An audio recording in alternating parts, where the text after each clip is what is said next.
So hello students, in last lecture we discussed about projectile motion and we discussed how to calculate four things basically: range, time of flight, maximum height, and we also derived equation of trajectory, है ना।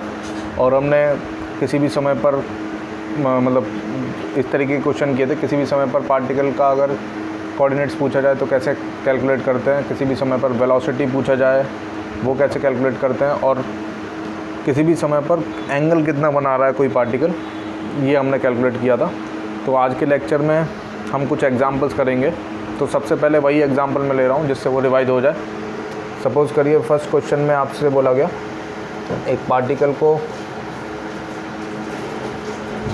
100 metre पर second से 53 degree पे फेंक दिया। तो आपसे पूछा है फर्स्ट चीज़ एच मैक्स कितना होगा, second time of flight,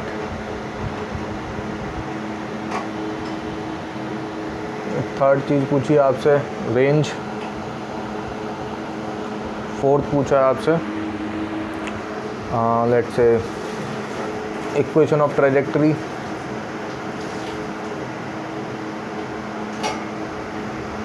fifth चीज़ पूछी है आपसे लेट्स से एट 3t/4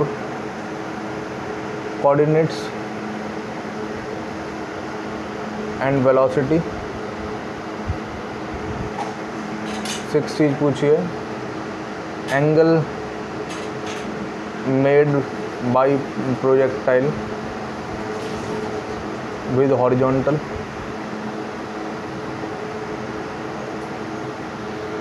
ठीक है। और सेवेंथ आपसे पूछा है velocity with which it reaches the ground।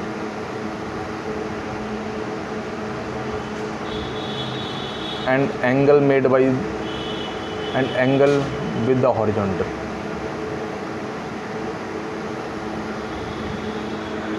ठीक है।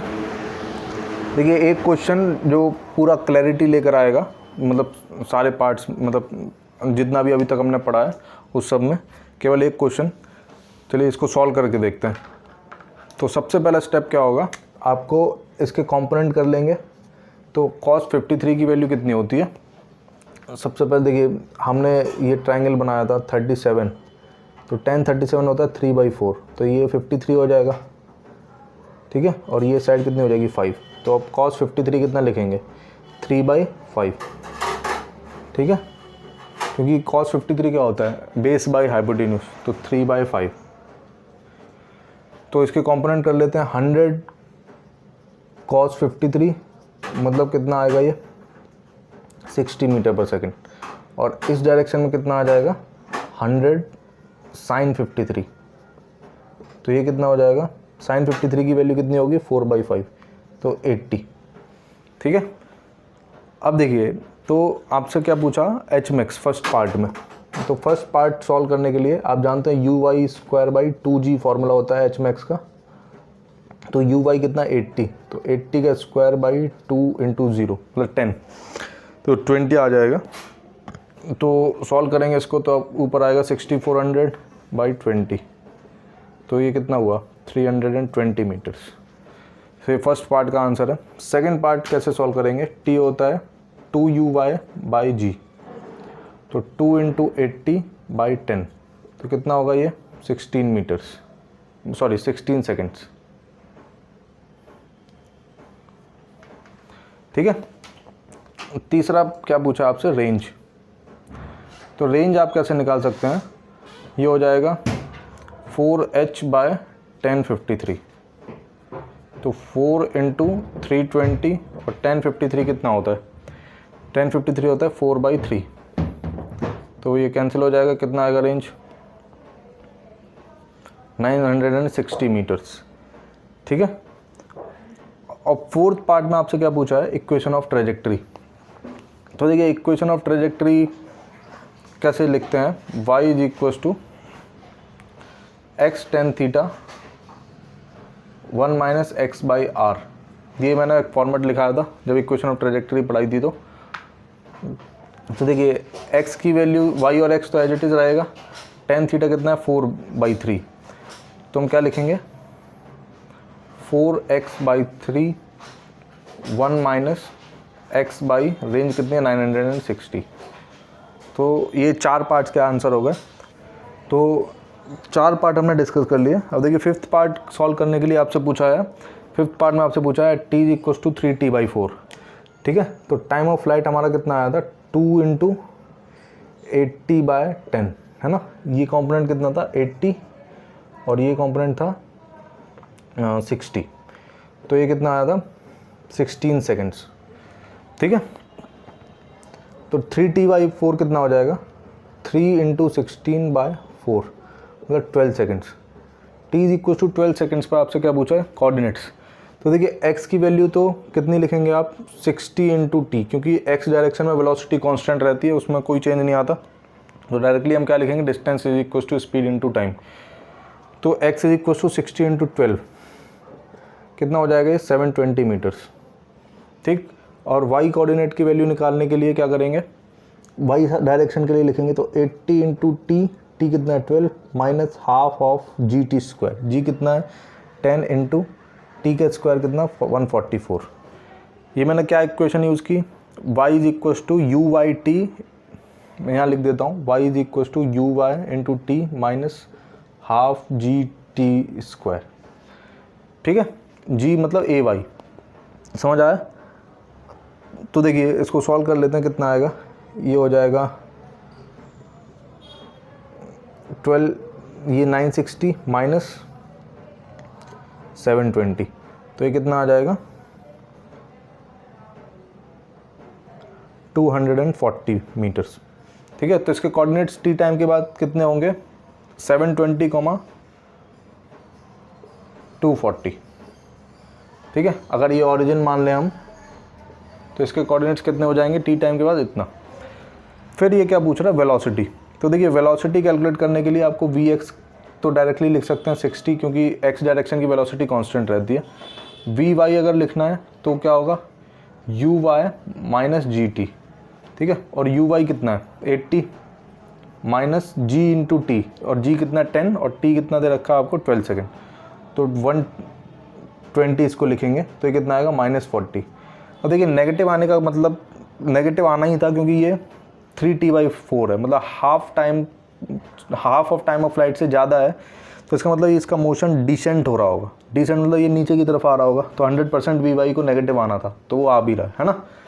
तो नेट वेलोसिटी कितनी होगी v टोटल, मतलब इस समय पे v नेट कितनी होगी √vx² + vy², ठीक है।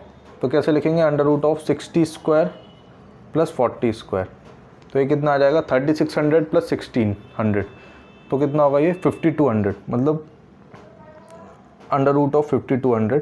इसको क्या लिख सकते हैं 52 को लिख सकते हैं 13 × 4, मतलब 20√13, ये आंसर आ जाएगा, ठीक है। तो ये फिफ्थ पार्ट हुआ। अब सिक्स्थ पार्ट में पूछा है एंगल मेड विद हॉरिजॉन्टल।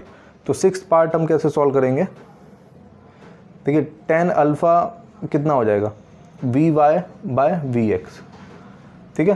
तो vy नेगेटिव है तो हम नेगेटिव ही रखेंगे -40/60 -2/3, मतलब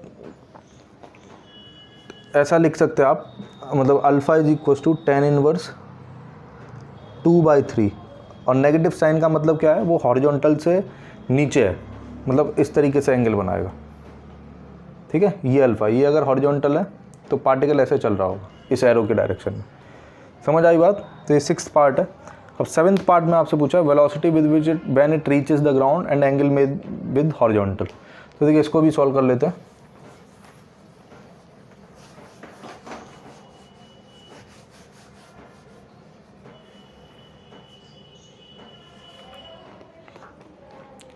तो देखिए जब ये हॉरिजॉन्टल पर आएगा, मतलब ग्राउंड पर वापस से आएगा, तो फिर इसका vx तो कितना रहेगा 60, उसमें कोई चेंज नहीं आएगा क्योंकि x डायरेक्शन की वेलोसिटी सेम रहती है। अब vy जब आप लिखेंगे तो vy कितना आना चाहिए uy × T मतलब time of flight minus g into t, u minus g t sorry. तो यू वाई कितना है 80 माइनस 10 इंटू टी, और टी कितना आया था हमारे पास 8, टी की वैल्यू आई थी अभी हमारे पास 2 इंटू 80 बाय 10, 16 सेकेंड्स। ठीक है, तो ये कितना आ जाएगा 16। तो वी वाई की वैल्यू कितनी आई -80 मीटर पर सेकेंड। माइनस साइन का मतलब क्या है, वो डाउनवर्ड मूव कर रहा होगा। ठीक है, तो फिर देखिए उसका मोशन इस तरीके से कुछ होगा, मतलब ये वी एक्स रहेगा और वी वाई इस तरीके से रहेगा। ये कितना 60 और वी वाई कितना होगा 80। ठीक है, मतलब वो एग्जैक्टली यही वेलोसिटी यहाँ पर हो जाएगी, बस उसका डायरेक्शन इस तरीके से रिवर्स हो जाएगा।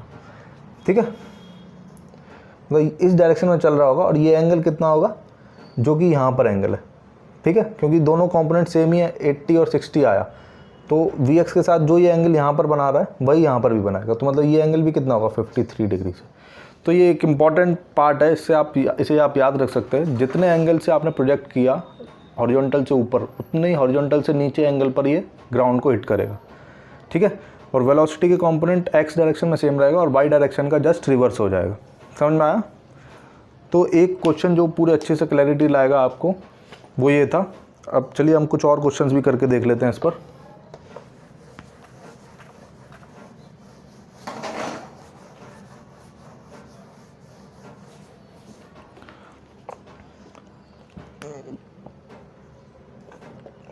मान लीजिए आपसे पूछा गया कि एक पार्टिकल को हमने प्रोजेक्ट किया इस तरीके से, और सपोज करिए इसमें आपको बोला गया है particle is projected in such a way that it's height या फिर maximum height is exactly equal to range, then calculate the angle of projection। ठीक है, सिंपल सा क्वेश्चन। अब देखिए h is equal to r दे रखा है। ठीक है, तो एंगल ऑफ प्रोजेक्शन पूछा है, तो हमने ये फॉर्मूला पढ़ा है tan theta is equal to 4h by r, where theta is what angle of projection.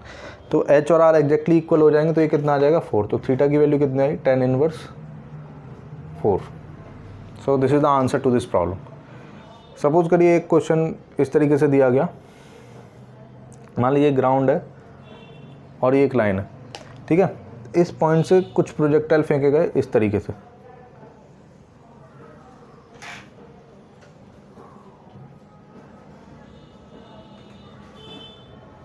ठीक है, ये मान लीजिए ए, ये बी और सी। तो इसमें इसने पूछा है, फर्स्ट पार्ट में पूछा है कंपेयर टाइम ऑफ फ्लाइट। ठीक है, फर्स्ट पार्ट आपसे ये पूछा है। सेकेंड पार्ट में आपसे पूछा है कंपेयर वेलोसिटी ऑफ प्रोजेक्शन।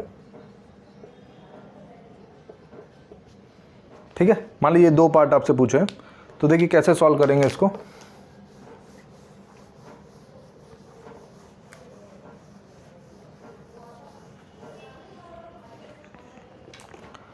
तो देखिए ये जो फर्स्ट पार्ट है कंपेयर टाइम ऑफ फ्लाइट, अगर आप डायग्राम को ध्यान से देखें तो डायग्राम में आपको दिख रहा है कि तीनों पार्टिकल की मैक्सिमम हाइट जो है वो एग्जैक्टली इक्वल है। ठीक है, क्योंकि तीनों की मैक्सिमम हाइट यही है। अब मैक्सिमम हाइट का फॉर्मूला आप रिकॉल करिए क्या होता है, एच मैक्स की वैल्यू होती है you Y square by 2g।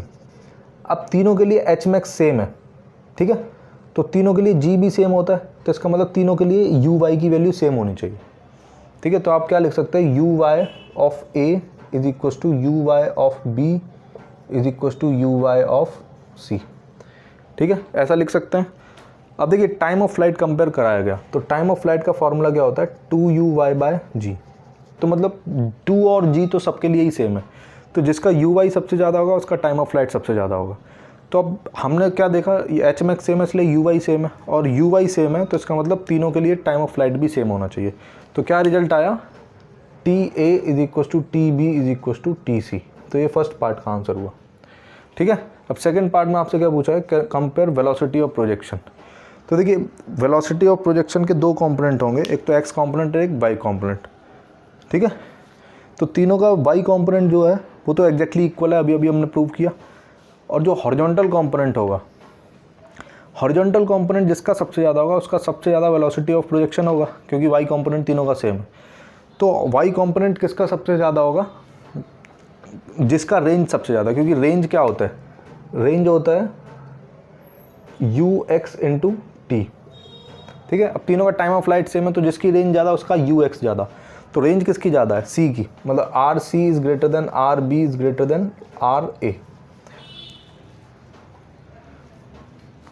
तो rc सबसे ज़्यादा है, तो फिर इसका मतलब हम क्या लिख सकते हैं, ux of c = ux of b > ux of a।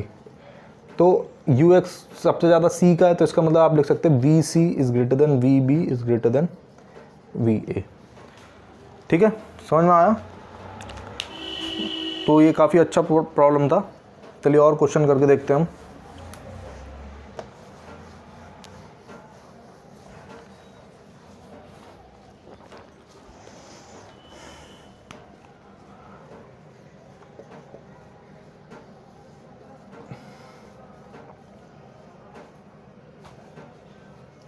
मान लीजिए कोई पार्टिकल को हमने 53 डिग्री से फेंका। ठीक है, 53 डिग्री से प्रोजेक्ट किया और मान लीजिए उसकी वेलोसिटी दे रखी है 50 मीटर/सेकंड। आपसे क्वेश्चन में कहा गया calculate the time after which the particle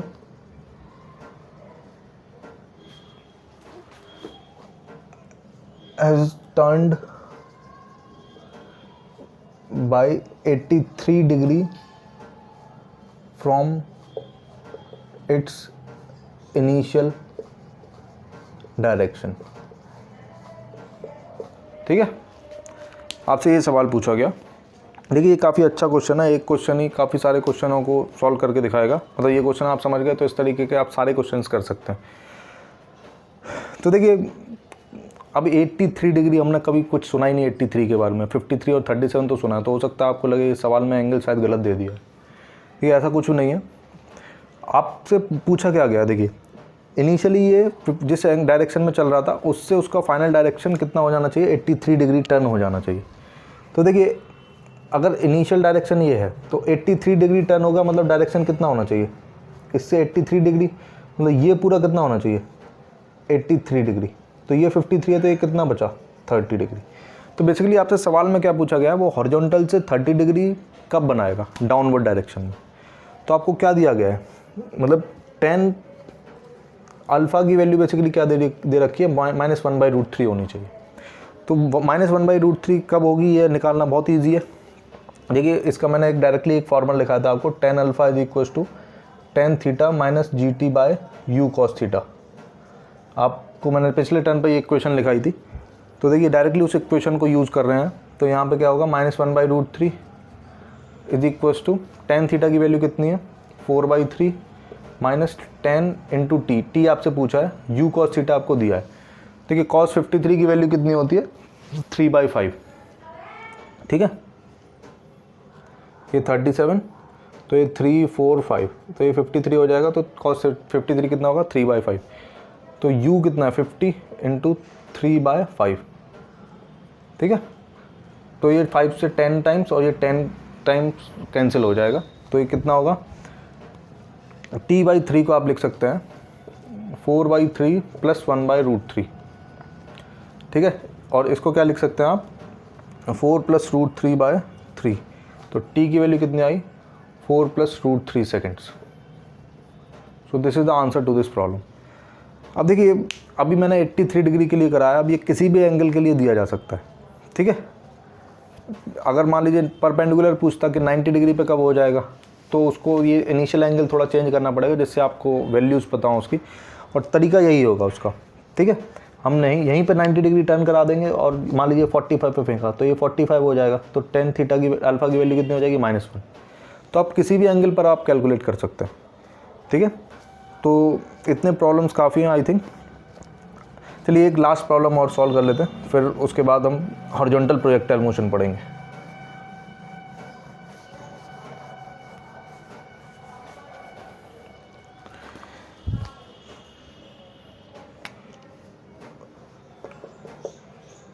मान लीजिए कोई प्रोजेक्टाइल को हमने थीटा एंगल से फेंका, ठीक है, और किसी पर्टिकुलर हाइट को अगर हम सेलेक्ट करें और इन दोनों को ज्वाइन कर दें, मान लीजिए ये पॉइंट ए और ये पॉइंट बी और ये पॉइंट ओ है, ठीक है, और लेट्स से ये पॉइंट पी है। तो इस ए ओ बी ट्राइंगल में अगर ये एंगल अल्फ़ा है और ये एंगल बीटा है, तो आपसे पूछा है find relation between theta, alpha and beta. इन तीनों एंगल्स के बीच में रिलेशन क्या होगा, आपसे ये पूछा है। ठीक है, तो देखिए कैसे सॉल्व करेंगे इसको। अगर सपोज करिए ये वैल्यू y है और ये वैल्यू x है, तो ये कितना हो जाएगा r - x। ठीक है, तो हम इक्वेशन ऑफ ट्रेजेक्टरी जानते हैं क्या होती है, y = x tan theta 1 - x/r। ठीक है, तो इसको अगर यूज़ करें यहाँ पे, तो y = x tan theta 1 - x/r को हम क्या लिख सकते हैं, r - x/r। ठीक है, तो ये इक्वेशन क्या आई, फर्स्ट। अब देखिए tan अल्फ़ा को आप क्या लिख सकते हैं, tan अल्फ़ा को लिख सकते हैं y/x। ऐसे tan बीटा को क्या लिख सकते हैं, y/r - x। ठीक है, और यहाँ से हम tan थीटा की वैल्यू निकाल लेते हैं, तो tan थीटा कितना आएगा, देखिए ry/x × r - x। इसको इक्वेशन फर्स्ट बोल दीजिए आप। अब देखिए मुझे यहाँ पर डिनोमिनेटर में x और r - x दिख रहा है। ठीक है, तो इसका मतलब इसको सब्ट्रैक्ट या ऐड करना है, तभी डिनोमिनेटर में x या r - x। तो मैं सब ऐड करके देखता हूँ एक बार। तो देखिए tan अल्फ़ा + tan बीटा अगर करें तो कितना आएगा, डिनोमिनेटर में आ जाएगा x × r - x, और न्यूमरेटर में क्या आएगा, देखिए x से ये r - x टाइम मल्टीप्लाई करना पड़ेगा। देखिए y तो पूरे में से कॉमन ही आ रहा है ना, तो y कॉमन ले लेते हैं, और अंदर क्या बचेगा, r - x + x। ठीक है, तो ये x कैंसिल आउट हो जाएगा, तो फाइनली क्या बचा, y × r/x × r - x। ठीक है, ये एग्जैक्टली किसके बराबर है, tan थीटा के बराबर। तो फिर फाइनली क्या रिलेशन आया, tan theta = tan alpha + tan beta. ठीक है, तो ये भी अच्छा क्वेश्चन था। अब चलिए अब हम हॉरिजॉन्टल प्रोजेक्टाइल मोशन पढ़ लेते हैं। ये था vertical projectile motion. Vertical projectile motion मतलब आपने हॉरिजॉन्टल से एंगल बनाते हुए फेंका। अब हम क्या करेंगे, एक हाइट से फेंकेंगे हॉरिजॉन्टली। ठीक है, चलिए उसको और देख लेते हैं। उसके न्यूमेरिकल्स हम नेक्स्ट टर्न पे करेंगे, आज सिर्फ उसका डिस्क्रिप्शन पढ़ेंगे। ठीक है,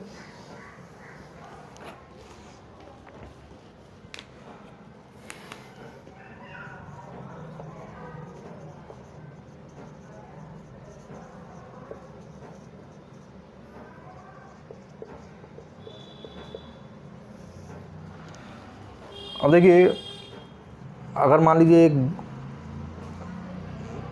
एक वॉल दे रखी है आपको इस तरीके से, ये मान लीजिए कोई वॉल है। अब यहाँ से किसी बंदे ने एक बॉल को ऐसे u वेलोसिटी से थ्रो किया। ठीक है, हालांकि ये भी हम पढ़ चुके हैं क्योंकि इनिशियली यहाँ से फेंका था, तो हमने पूरा यहाँ से यहाँ तक का पाथ एनालाइज किया है। अब हम क्या कर रहे हैं, ऑरिजिन शिफ्ट करके यहाँ कर दे रहे हैं, और हमें इतना पाथ पढ़ना है सिर्फ। तो मतलब हम बड़ा वाला पार्ट क्वेश्चन कर चुके हैं, अब ये सिंप्लीफाइड एक वर्जन अब दोबारा से पढ़ना है। ठीक है, तो कोई होशियार बच्चा होगा तो वो समझेगा कि सेम चीज़ रिपीट हो रही है। अब देखिए कैसे इसको एनालाइज करेंगे। तो अगर हम ऑरिजिन को यहाँ पर माने, आप देखिए आप अपनी कन्वीनियंस के हिसाब से ऑरिजिन मान सकते हैं, यहाँ भी मान सकते हैं, यहाँ भी मान सकते हैं, ठीक है। तो मैं सपोज़ करिए यहीं पे मान ले रहा हूँ। तो देखिए सबसे पहली बात तो आपसे पूछी जाएगी टाइम ऑफ फ्लाइट क्या होगा, सेकंड रेंज कितनी होगी, थर्ड इक्वेशन ऑफ ट्रेजेक्टरी, ये क्वेश्चन की तरह ही मैं करा दे रहा हूँ जो आपको समझ में आ जाएगा ये। Equation of trajectory, fourth velocity with which it reaches the ground,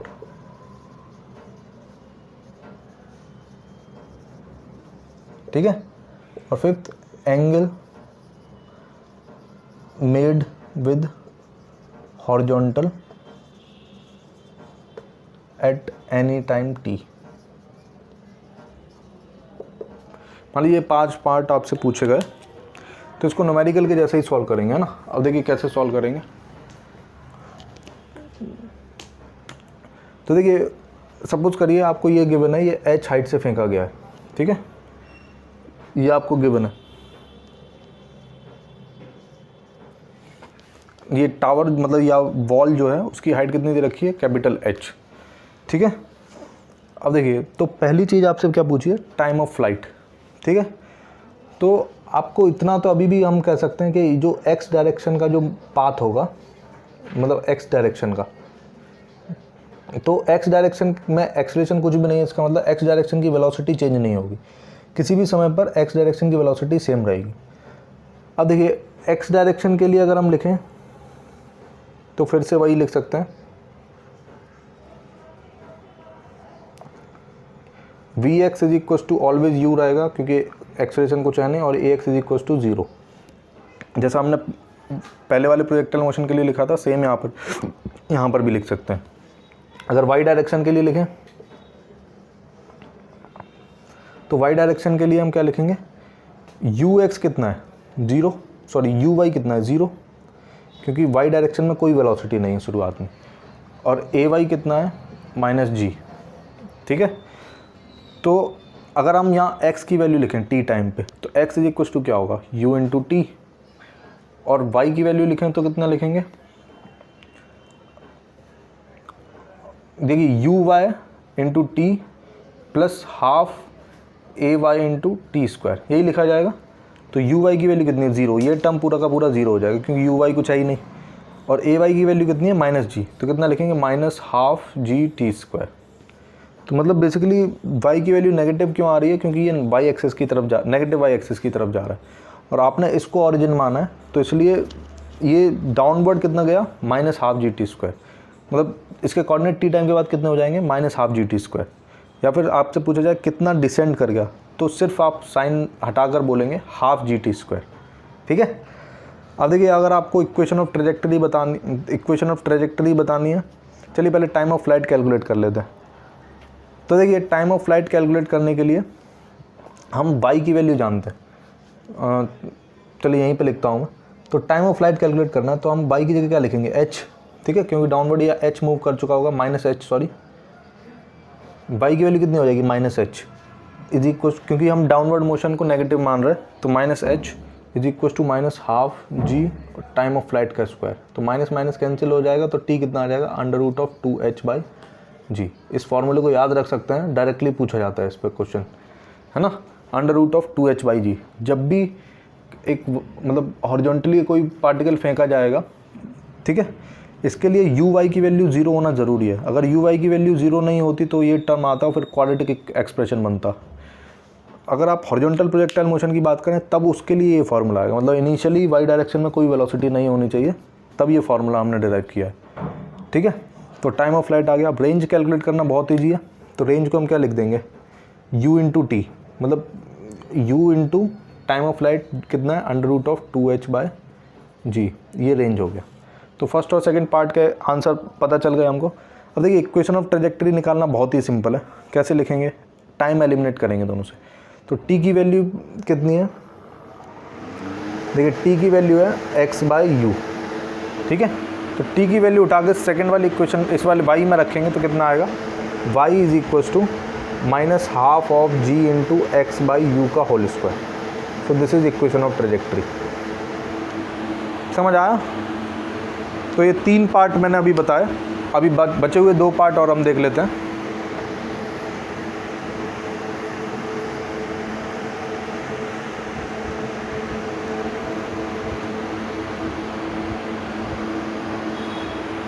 देखिए, तो 4th पार्ट में आपसे पूछा है velocity with which it reaches the ground. ठीक है, तो हम किसी जनरल टाइम पे निकाल लेते हैं, क्योंकि हमें टाइम पता चल गया है ऑलरेडी, टाइम ऑफ फ्लाइट की वैल्यू पता चल गई है √h/g। तो किसी जनरल टाइम पे अगर हम निकाल लेंगे तो किसी भी समय की बता सकते हैं। ठीक है, तो कैसे निकालें? देखिए vx तो कितना होगा u के बराबर, और vy कितना होगा uy minus g into T. uy की वैल्यू 0 है, तो vy हमेशा कितना लिख सकते हैं -gt। माइनस साइन क्या शो कर रहा है? वो डाउनवर्ड मोशन कर रहा है। ठीक है, तो v किसी भी समय पे क्या लिखेंगे? v net √u² plus g² t²। समझ आया? किसी भी समय पे वेलोसिटी इतनी होगी। ठीक है, अगर आप इसको कैलकुलेट करेंगे when it reaches the ground, तो v ग्राउंड कितना आएगा ये? अगर आप t की वैल्यू √2h/g रख दें, तो u² plus g² plus t की वैल्यू कितनी है? √2h/g है ना। तो √2h/g का स्क्वायर कितना हो जाएगा? 2h/g सिर्फ। तो कितना आ गया? देखिए ये g कैंसिल आउट हो जाएगा, फाइनली क्या बचेगा? u² plus 2gh। इसमें u² जो टर्म है वो तो ये x डायरेक्शन वाला है, और y डायरेक्शन वाली जो वेलोसिटी होगी वो कितनी है? √2gh। ठीक है, x डायरेक्शन में वेलोसिटी कितनी है? u, और y डायरेक्शन में कितनी है? √2gh। ठीक है, तभी तो इसका स्क्वायर 2gh आएगा। तो 4th पार्ट हमने कर लिया। 5th पार्ट एंगल निकालना है, तो एंगल कितना होगा? tan alpha is equal to v by vx। तो vy की वैल्यू हमें पता है -gt/u। ठीक है, so this is the answer to 5th part.